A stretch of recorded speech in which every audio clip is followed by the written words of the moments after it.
दोस्तों, Punjabi film industry में talent की कोई कमी नहीं है और इन्हीं में से एक चमकता सितारा थे जसविंदर भल्ला। दोस्तों, हाल ही में उनके निधन ने सभी को दुखी कर दिया। वो सिनेमा की दुनिया के वो चमकते सितारे थे जिन्होंने हजारों चेहरों पर मुस्कान ला दी। अपनी सधी हुई अदायगी और शानदार कॉमिक टाइमिंग के कारण वे हर उम्र के दर्शकों के चहेते बने। सिर्फ 65 साल की उम्र में वो दुनिया को अलविदा कह गए। दोस्तों, चलिए आइए जानते हैं कि कौन थे जसविंदर भल्ला। दोस्तों, जसविंदर भल्ला पंजाबी इंडस्ट्री के सबसे पढ़े लिखे सितारों में से एक थे। उन्होंने पंजाब एग्रीकल्चरल यूनिवर्सिटी से एग्रीकल्चरल साइंस में PhD की डिग्री हासिल की थी। कॉलेज के दिनों में ही उन्होंने यूनिवर्सिटी के प्रोग्राम्स में कॉमेडी करनी शुरू कर दी थी, लेकिन इसके बावजूद उन्होंने अपनी पढ़ाई पर पूरा ध्यान दिया। क्या आप जानते हैं कि भल्ला साहब एक्टर और कॉमेडियन बनने से पहले पंजाब एग्रीकल्चरल यूनिवर्सिटी में प्रोफेसर भी रह चुके थे। उन्होंने अपनी डिग्री का पूरा इस्तेमाल किया। यूनिवर्सिटी के छात्रों और टीचर्स के लिए उनका साथ कितना मजेदार रहा होगा, इसकी सिर्फ कल्पना ही की जा सकती है। जसविंदर भल्ला को परफॉर्मिंग आर्ट्स का शौक बचपन से ही था।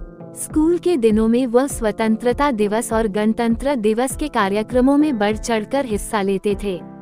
जल्द ही वह स्कूल प्रोग्राम से ऑल इंडिया रेडियो तक पहुंच गए और 1975 में उन्हें ऑल इंडिया रेडियो के लिए परफॉर्म करने का मौका मिला। जसविंदर भल्ला को पहचान फिल्मों से नहीं, बल्कि एक ऑडियो कैसेट छनकाटा से मिली। ये कैसेट 1988 में रिलीज हुई थी और इसने उनके करियर की शुरुआत कर दी। उन्होंने ये सफर अपने यूनिवर्सिटी क्लासमेट बाल मुकुंद शर्मा के साथ शुरू किया था। इसके बाद उन्होंने छनकाटा के 27 ऑडियो और वीडियो सीरीज रिलीज की। उन्होंने अपना पूरा जीवन परफॉर्मिंग आर्ट्स को समर्पित कर दिया।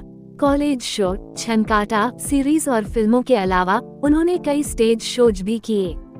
उनका सबसे मशहूर stage show naughty Baba in town था, जिसके लिए उन्होंने कनाडा और ऑस्ट्रेलिया का दौरा भी किया। जसविंदर भल्ला के पिता मास्टर बहादुर सिंह भल्ला गांव बरमलीपुर में प्राइमरी स्कूल टीचर थे। उनकी पत्नी परमदीप भल्ला एक फाइन आर्ट्स टीचर हैं। उनके 2 बच्चे हैं, एक बेटा और एक बेटी। उनकी बेटी यशप्रीत कौर नॉर्वे में रहती हैं और उनका बेटा पुखराज एक एक्टर है। दोस्तों, 20 अगस्त 2025 को उन्हें मस्तिष्काघात ब्रेन स्ट्रोक हुआ, जिसकी वजह से उन्हें फोर्टिस अस्पताल मोहाली में भर्ती कराया गया। हालांकि इलाज चला, लेकिन 22 अगस्त 2025 की सुबह लगभग 4 बजे उनका निधन हो गया। अंतिम संस्कार 23 अगस्त को मोहाली के बलोंगी क्रिमेशन ग्राउंड में किया जाएगा। उनका निधन पूरे पंजाबी सिने जगत के लिए एक बहुत बड़ा क्षति रहा। बहुतों ने उन्हें पिता, गुरु और प्रेरणा स्रोत माना। उनकी हास्य शैली सहज, जनता लुभावनी और सामाजिक व्यंग्य से भरपूर थी। फिल्ममेकर स्नीप कांग द्वारा उन्हें कैरी ऑन जट्टा फ्रेंचाइजी की आत्मा कहा गया है। उन्हें जनता की समझ और सहजता से जोड़ने वाला कलाकार माना जाता था। वो स्क्रिप्ट का पालन नहीं करते थे, बल्कि दर्शकों की समझ और सहजता के आधार पर अभिनय करते थे। आपका इस पर क्या कहना है, कमेंट जरूर करें।